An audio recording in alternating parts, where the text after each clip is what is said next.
Below is a revised version of the text, with improved grammar and a more engaging narrative flow. Fourth-generation nuclear weapons, at least at the time this video is being made, remain a theoretical possibility. But what does that theory entail? In essence, these proposed weapons would generate far fewer radioactive byproducts than current nuclear designs. However, they would release an enormous number of neutrons. The critical question is, should we allow the development of such weapons? And how concerned should we be if we do, or if we don't?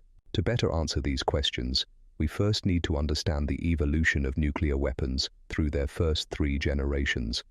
But before we dive in, there are 2 terms you'll be hearing frequently over the next 10 minutes: fusion and fission. Understanding these concepts is key to grasping the nature of nuclear explosions. Fusion is the process of joining 2 or more things together to form a single entity. Fission, by contrast, involves splitting something into 2 or more parts. These are fundamentally different processes, yet both have played vital roles in the history of the bomb. With these definitions in mind, let's explore the terrifying history of the first 3 generations of nuclear weapons. First-generation nuclear weapons, pure fission weapons. The earliest nuclear weapons are called pure fission weapons, PFWs, because they rely solely on fission. These are the simplest and least technically demanding nuclear devices to design and build. They are also the only type of nuclear weapon that has ever been used in war. In 1945, the United States Army Air Forces dropped a fission bomb on Hiroshima at 8:15 a.m. on August 6th. The effects were horrific.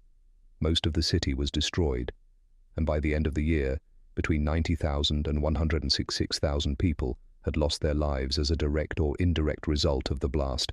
This grim moment remains one of the most infamous events in military history, and one of the only instances of a nuclear weapon being used against a civilian target. How do fission bombs work?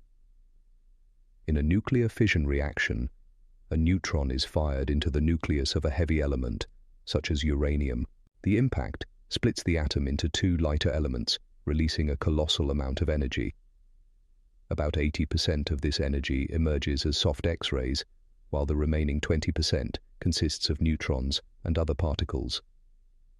When the X-rays hit the atmosphere, they produce extreme heat, creating the tremendous shock wave we recognize as a nuclear explosion.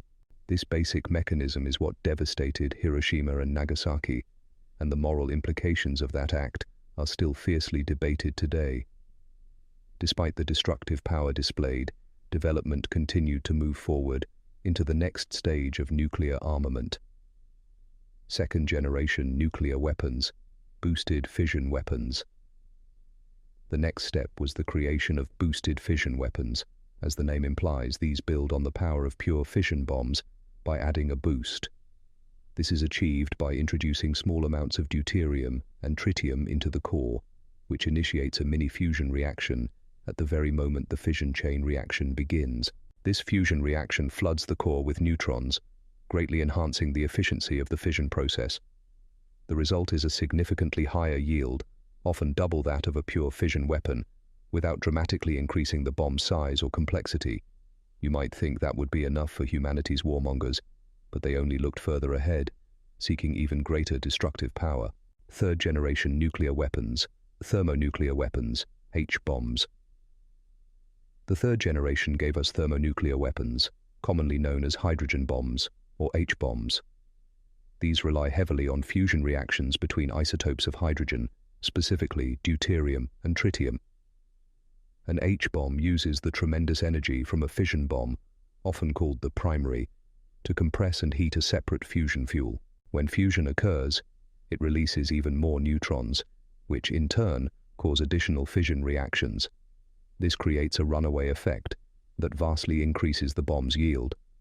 Unlike the first generation, which works by splitting a heavy element, thermonuclear weapons force 2 lighter elements together to form a heavier element. Achieving this fusion is no small feat, as protons naturally repel each other due to their positive charges. However, the strong nuclear force at work in these conditions can overcome that repulsion, making fusion possible. Thermonuclear bombs operate in two stages: the primary stage, similar to a boosted fission weapon, and the secondary stage, the fusion stage. Both stages are contained within a heavy metal casing, usually uranium. Radiation from the primary is trapped and redirected to compress and ignite the secondary, delivering a far greater explosion than the primary alone could achieve. Although no thermonuclear weapon has ever been used in combat, the United States tested one on October 31, 1952, a device nicknamed Ivy Mike. It looked more like a factory than a traditional bomb. The test produced a yield of 10.4 megatons of TNT. In the first 90 seconds, the fireballs soared to a radius of nearly 2 miles, and the resulting crater was over a mile wide and 164 feet deep. The mushroom cloud shot up to 56,000 feet, and then, within a minute, surpassed 100,000 feet, finally stabilizing at a monstrous 135,000 feet. Massive water waves reached up to 20 feet high, and the force of the blast stripped the test island bare of vegetation.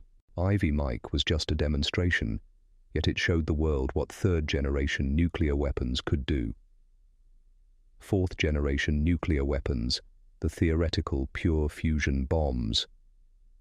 Now we approach the theoretical fourth-generation nuclear weapons, pure fusion weapons.